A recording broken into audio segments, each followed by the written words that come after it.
And what is your aspiration for your work, for your constituency, and how do you see yourself being in Parliament now?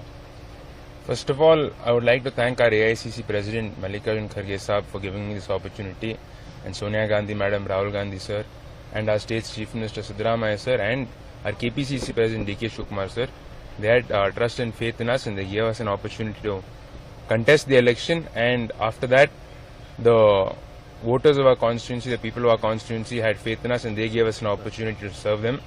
So in the coming days, right now, unemployment is a very big issue in our district.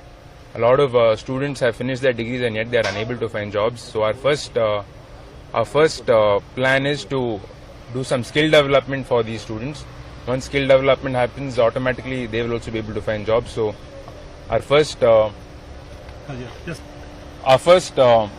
agenda is to provide jobs to the youth. Along with that, farmers are also in distress. So what happens is farmers pay insurance premium. There's a company called Universal Sompo Company which has been there in our district, which has been deployed by the central government under the Fasal Bima Yojana scheme.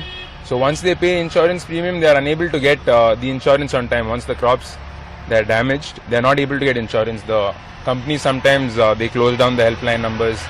So farmers are also in distress. So to get their insurance on time, this is also one of our key schemes that we are planning to implement correctly. Along with that, there are some localized issues as well. So in the coming days, we will work towards solving all these issues, and be it any small issue or big issue, I'll be accessible to the people, I'll be available to the people. So the people should also have somebody with them, a number with them, that no matter at what time they face any problems, they're able to contact the public representative.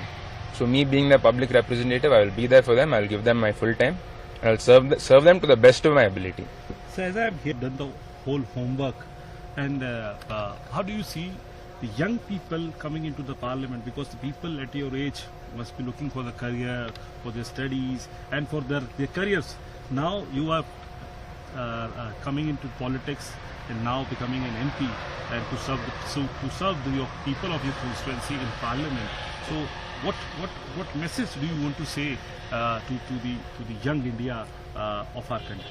Yes, definitely. See, in this Parliament, a lot of youngsters have been given tickets throughout the country, and quite a few of us have won as well. And not only, I would not only look at it in the Lok Sabha point of view. From Gram Panchayat level all the way to the Lok Sabha, a lot of youngsters are entering politics. They're becoming Gram Panchayat presidents. We're getting elected as Taluk Panchayat, Zilla Panchayat members.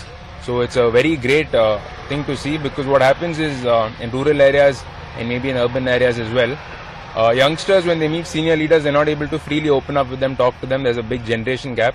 So sometimes they're afraid to talk to their senior leaders. Of course, as youngsters, when we look at senior leaders, we also get a little frightened.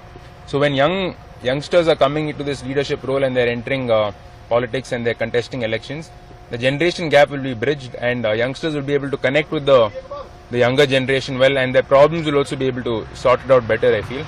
And the most important thing is the problems need to be heard first. Before solving any problem, if you're not being heard, there is no way it can be solved. So at least now problems will be heard, and at least I'm sure as much as possible these problems will slowly start getting solved as well. Thank you.